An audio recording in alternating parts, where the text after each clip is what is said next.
we have the set A, which is the integers cross the integers minus 0. So elements in this A are ordered pairs, where the first entry, the first component is an integer, and this is an integer, but it cannot be 0.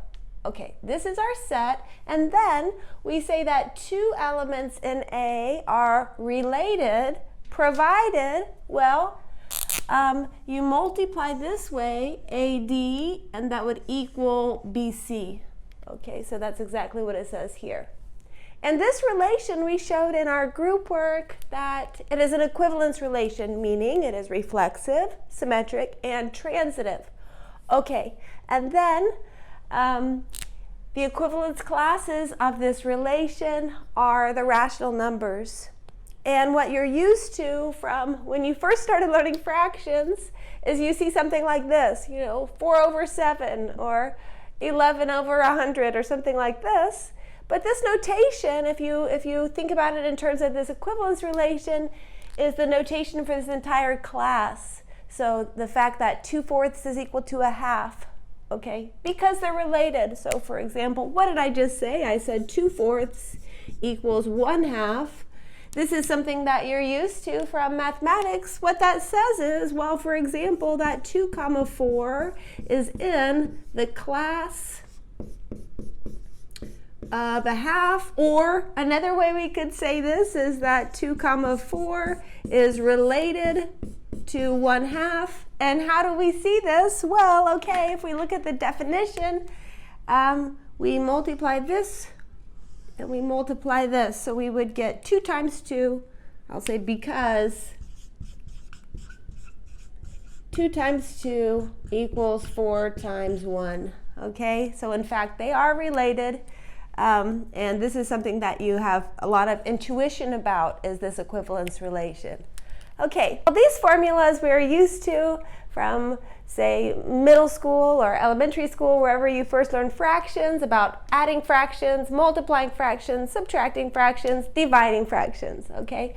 But really, the way we're thinking about this now is this A over B, it stands for an equivalence class of this element in the set A of Z cross Z minus 0, right? And C over D, that symbol is really an equivalence class of this element. I'm about to erase this side because I really want to think about these operations in A, okay? So what I have done is I have translated the statements of addition, multiplication, subtraction, and division in terms of these ordered pairs. Okay, and you will see they match up if you look from one side and the other. But I'm going to erase this so I can show you what I mean by well-defined. But I'm going to work with a specific example. Well, we know a specific example is not a proof, but it does illustrate what we're doing and what I mean by well-defined. So let's say I take 1, 2, and I add 1, 4. These two elements. Well, in our mind, we know this is 1/2 and this is 1/4, and you add them, you should get 3/4, okay? But if you go by this formula, the way that you really add, this would be 4 plus 2, 4 times 2, which would be 6, 8. And I'm not going to reduce this to 3/4. I'm going to leave it as is. But, okay, what do I mean by well-defined? You see, if I pick something that relates to this, right? These operations, plus, times, subtraction, division, they're defined on rational numbers, which are equivalence classes. So it better be the case that if I pick something related to 1/2, okay, well, what is something like that? So we know, for instance, say -4 minus 8 is related to 1/2. And then I pick something that's related to 1/4. 25/100 is related to 1/4. It better be the case. It better be the case that when I add them, minus 4 minus 8 plus 25, 100, that this is related to what I got when I added these two elements, namely 6, 8. Okay? If it wasn't, then there's no way we could define this on a class. So let's check this. So this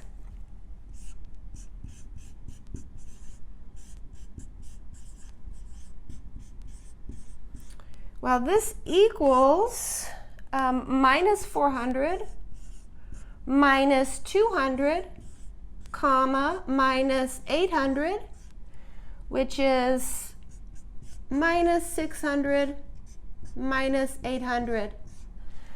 Okay, now I am about out of space. Okay, very nice. But what we need is that this element relates to this element, and how could you check it? Well, you would multiply 800 minus 800 times 6. Does that equal minus 600 times 8? In fact, it does. Okay. Now that we have done a specific example, we will get to proving. And I think, I might just prove plus and times, and then you can think about subtraction and division. But this is exactly, precisely, what I mean by well-defined.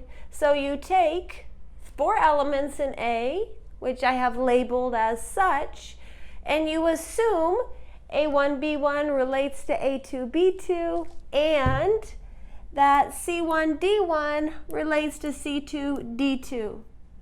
Okay. Then you want to show, if this is the case, that if you add these two, it's related to adding those two. Oh, maybe I should have put parentheses here. Like this. What this says is, exactly like that last example, if you pick a different element of the class, so you'd like to add, let's say, using this, A1, B1, and C1, D1. But maybe your neighbor in class chooses a different representative of the class. They choose this one, and they choose this one, and they add. We need those to be the same. And by the same, we mean related or in the same class. This is what makes addition of rational numbers well-defined. Okay, well, this is a lot to look at once, but it's not too terribly bad once we write it all down. Okay, so let's write down everything we know. We know this gives us something and this gives us something. So because A1, B1 relates to A2, B2, we know the following. We have A1, B2 equals B1, A2. And we have the same here, where C1, D2 equals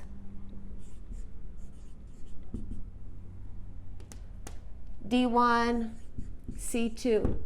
Okay, well, also I put the definition of the sum of two elements. So now let's write those. And I'm going to have to use this. I need to use what it means to be related. So now let's look at this one, A1, B1 plus C1, D1 is equal to, well, I just use this, A1, D1 plus B1, C1, comma, B1, D1. And let's write the other one, A2, B2 plus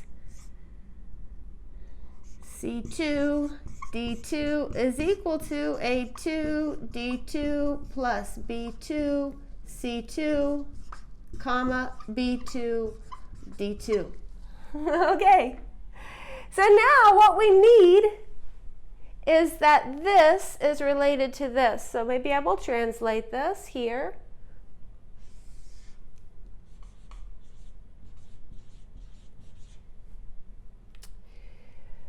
Okay, well, it would say you multiply the first and the last, it's equal to multiplying this way. So for this element to be related to this element, this is what I need here, show, okay? It means that this first thing, A1, D1 plus B1, C1 times the second one, B2, D2 must be equal to the second one here, B1, D1 times this one, A2, D2 plus B2, C2. Okay, we are proving, in the middle of proving, that addition is well defined on equivalence classes.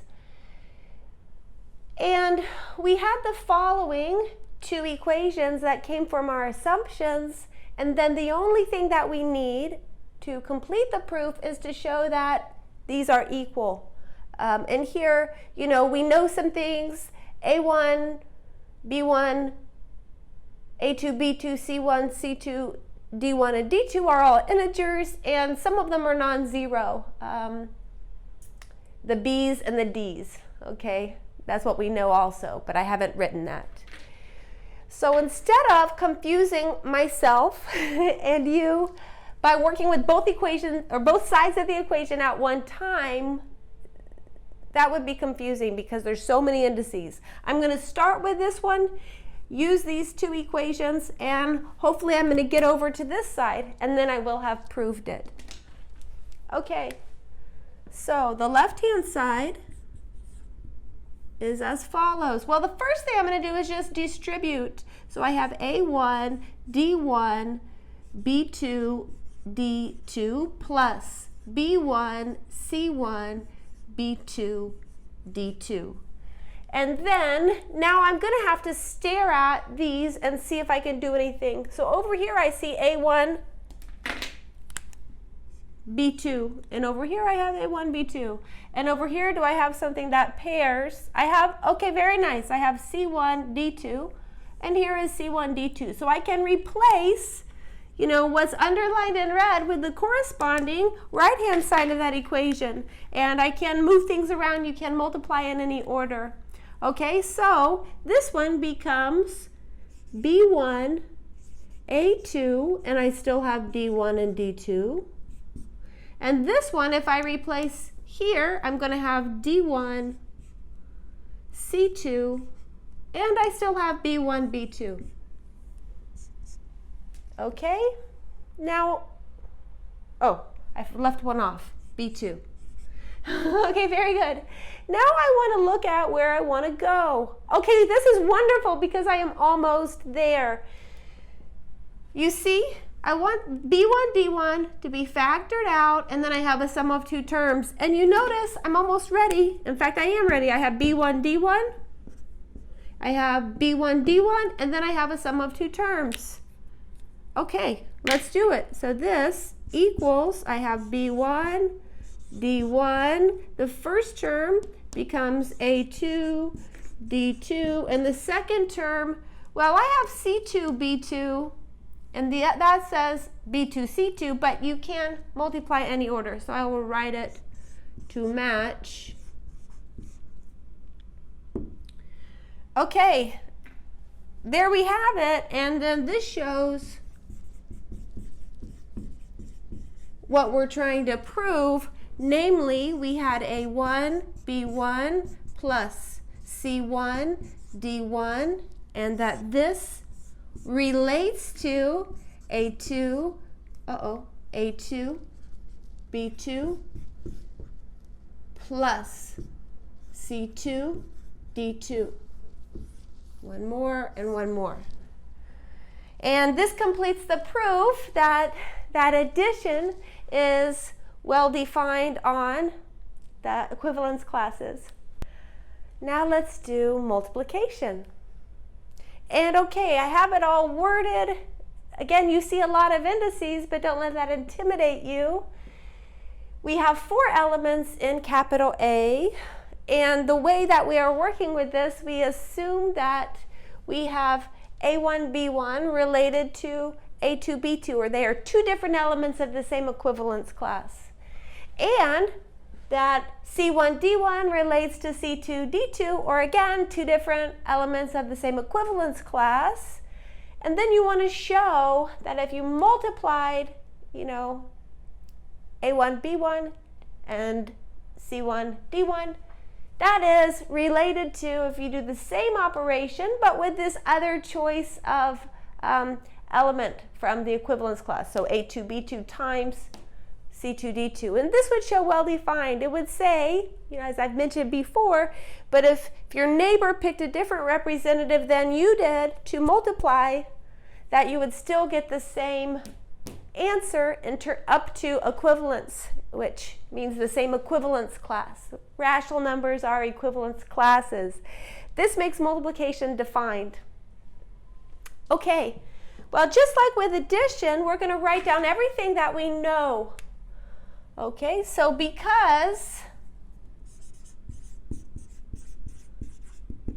A1, B1 relates to A2, B2, we know A1, B2 equals B1, A2.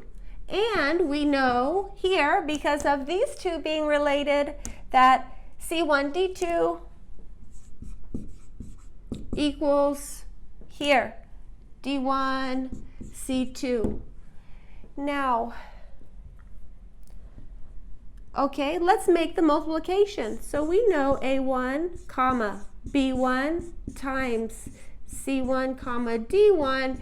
You just do A1, C1, comma, B1, D1. And when you do this multiplication, times, we have C2, D2. This is equal to A2, C2, comma, B2, D2. This multiplication, okay? Now let's write what we need, and then we will see how hard it is to get there. Hopefully it's not any harder than it was for addition. Okay, so what we need, because we're trying to show that this element is related to this element, we must have A1, C1 times B2, D2 equals these two multiplied, B1, D1 times A2, C2. And somehow we need to use that we know these two already. So maybe now you can think for a moment. This one I don't even need to erase. I can fit it here. Okay, but again, I'm going to start with the left-hand side, because when you have so many indices, if you start working with both sides of the equation, it's very easy to confuse yourself. So the left-hand side, so I know something about an A1, B2, and a C1, D2. I'm just going to rewrite it like that. So here I'm going to group. Well, maybe I will just recopy the first time. I'm going to group A1 and B2, and then I'm going to group C1 and D2. Okay? All I've done is switch the order in which I have multiplied, but now you see I can use what I know. So if you look, A1, B2 equals B1, A2. So this is equal to B1, A2, and then C1, D2 equals D1, C2. D1, C2, and now I need to I'm trying to get to the right-hand side, and again I can just rearrange the order of my multiplication, group B1 together with D1, and then A2 and C2. Okay? And this shows, so we have shown exactly this. So thus, this and this are related. Maybe I will leave them in this form.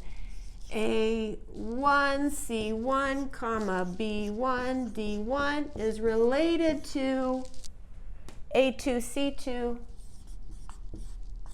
comma, B2, D2. And that is what we needed. That's exactly the definition of this product. Okay, so this shows now that multiplication is well defined. Now the other two, subtraction, division, I will let you think about, and if you have problems, you can come by my office hours or email me, okay?